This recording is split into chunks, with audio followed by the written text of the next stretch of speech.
Uncle Henry never laughed. He worked hard from morning till night and did not know what joy was.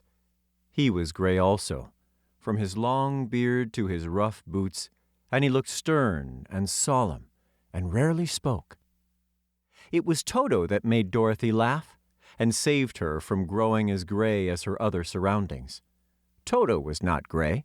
He was a little black dog, with long silky hair and small black eyes that twinkled merrily on either side of his funny wee nose. Toto played all day long, and Dorothy played with him and loved him dearly. Today, however, they were not playing. Uncle Henry sat upon the doorstep and looked anxiously at the sky, which was even grayer than usual. Dorothy stood in the door with Toto in her arms and looked at the sky too.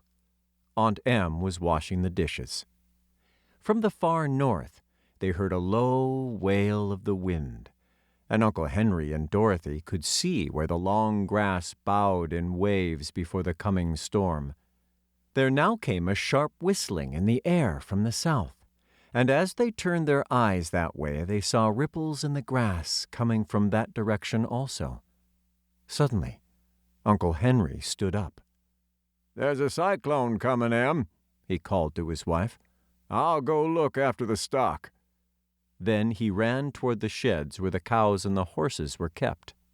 Aunt Em dropped her work and came to the door. One glance told her of the danger close at hand. "Quick, Dorothy!" she screamed. "Run for the cellar!" Toto jumped out of Dorothy's arms and hid under the bed, and the girl started to get him.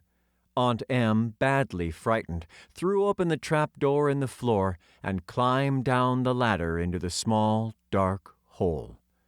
Dorothy caught Toto at last and started to follow her aunt.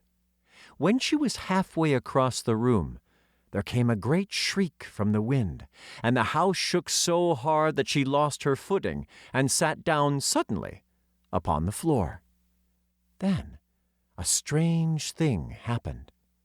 The house whirled around 2 or 3 times and rose slowly through the air.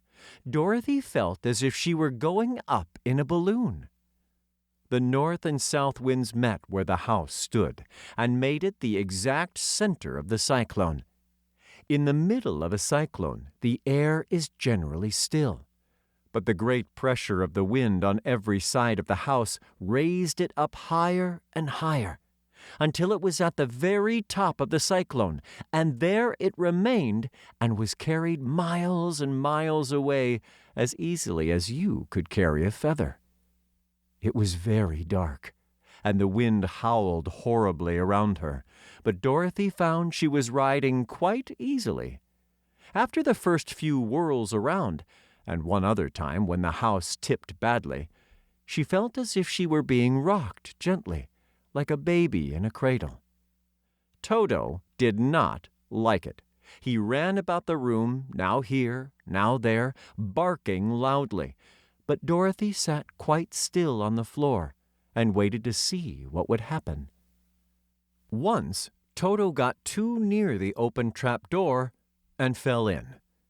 And at first the little girl thought she had lost him, but soon she saw one of his ears sticking up through the hole, for the strong pressure of the air was keeping him up so that he could not fall. She crept to the hole, caught Toto by the ear, and dragged him into the room again, afterward closing the trap door so that no more accidents could happen. Hour after hour passed away, and slowly Dorothy got over her fright. But she felt quite lonely, and the wind shrieked so loudly all about her that she nearly became deaf. At first, she had wondered if she would be dashed to pieces when the house fell again. But as the hours passed and nothing terrible happened, she stopped worrying and resolved to wait calmly and see what the future would bring.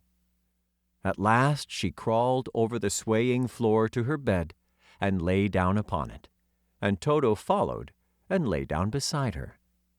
In spite of the swaying of the house and the wailing of the wind, Dorothy soon closed her eyes and fell fast asleep.